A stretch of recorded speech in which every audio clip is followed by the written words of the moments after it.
Muito bem, então vamos explicar para vocês aqui alguma coisa sobre a questão da rede de discipulado. Aqui estão os pastores, né? Então, os pastores, seja o pastor Flávio ou a pastora Ruth, não importa. Então, a gente começa a treinar aqui o discípulo de primeira geração. Um dos discípulos de primeira... Deixa eu trocar de caneta aqui. Então, um dos discípulos de primeira geração. Vamos chamar esse discípulo de discípulo A. Esse discípulo tem a responsabilidade, então, de gerar a sua segunda geração. Então, ele vai gerar discípulo A1. Você vai ver ali no treinamento anterior que eu dei para você que a segunda geração, o A1 aqui, ela tem requisitos específicos. Por exemplo, é preciso ser um líder de célula e assim por diante. Cada geração tem os seus requisitos. Então, o discípulo da primeira geração do pastor Flávio, ele gera aqui o seu discípulo A1. Ele tem a responsabilidade, o desafio de ter 3 discípulos, certo?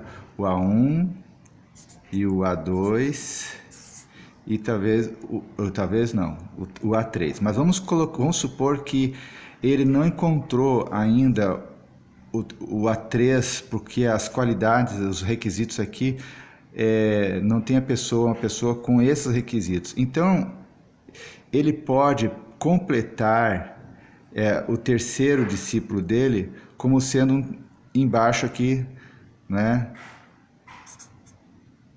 Vamos colocar aqui como sendo a 1.1, aqui embaixo dessa terceira geração. Não adianta ele querer discipular essa pessoa se ela não tem os requisitos da segunda geração. Ele pode até considerar como sendo o terceiro discípulo dele, mas o ideal é que ele, o discípulo A, já encaixe esse discípulo da terceira geração embaixo de alguém. O que define que esse discípulo aqui é de terceira geração? São os requisitos que você vai verificar lá depois na lição anterior que eu te dei.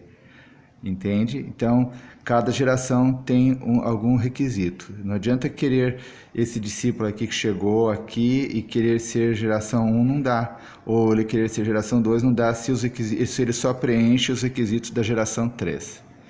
Mas ele pode, o meu discípulo A aqui em cima, ele pode gerar esse discípulo A1, A2, e se não tiver o A3 aqui, como segunda geração, ele pode incluir aqui embaixo.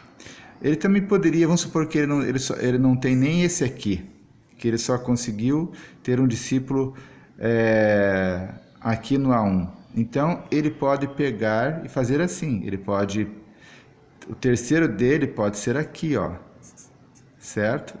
O A1.1.1, vamos colocar isso aqui, embaixo desse aqui, ó. Também ele pode fazer isso. Embora o grande desafio, porque assim ele já está estruturando a rede dele. Agora, o grande desafio desse discípulo é ter os 3 aqui prontos. Mas ele não pode pegar uma pessoa daqui e colocar aqui, porque o requisito essa pessoa não preenche o requisito da segunda geração. Tá certo? Então é isso que nós temos que ter em mente enquanto estamos preparando a nossa rede de discipulado. Por exemplo, um líder de célula pode dizer assim: eu estou discipulando 3 pessoas, mas eu vou lá ver as 3 pessoas e vou descobrir que as 3 pessoas que ele está discipulando não são nem daqui e nem daqui. São 3 discípulos que estão aqui nos requisitos da 4ª geração. Então, na realidade, pode isso? Pode. Só que ele está com déficit aqui, olha, ele não consegue se multiplicar mais. Se ele tivesse trabalhando com discípulos aqui, então veja bem, vamos fazer um exemplo aqui, ó. Eu pego aqui, ele trabalha aqui com o discípulo A, o discípulo A vai trabalhar com 3 discípulos aqui, né? E ele trabalha aqui com o discípulo B, E o discípulo B vai ter 3 aqui. Percebe que ele estaria discipulando, seguindo essa ideia, ele estaria discipulando não apenas 1, 2, mas 1, 2, 3, 4, 5, 6, 7, 8. Ele poderia estar com o C aqui e o C, C, C, C. Olha, então ele estaria 3, 6, 9, 10, 11, ele teria 12 discípulos, esse discipulador, ele estaria com 12 discípulos. Entendeu? Então, 3 discípulos direto e 9 discípulos indireto.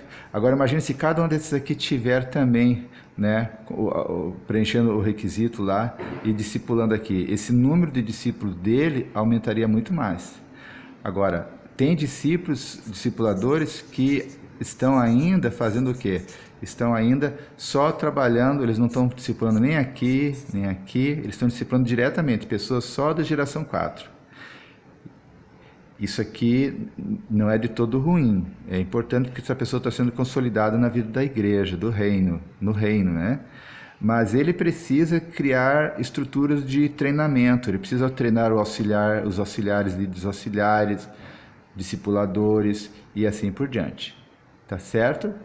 Então essa aqui é uma orientação básica que eu estou passando para você entender a lição anterior. Esse link você veio até aqui porque está assistindo o treinamento anterior. Então depois você pode voltar para lá e continuar a lição anterior.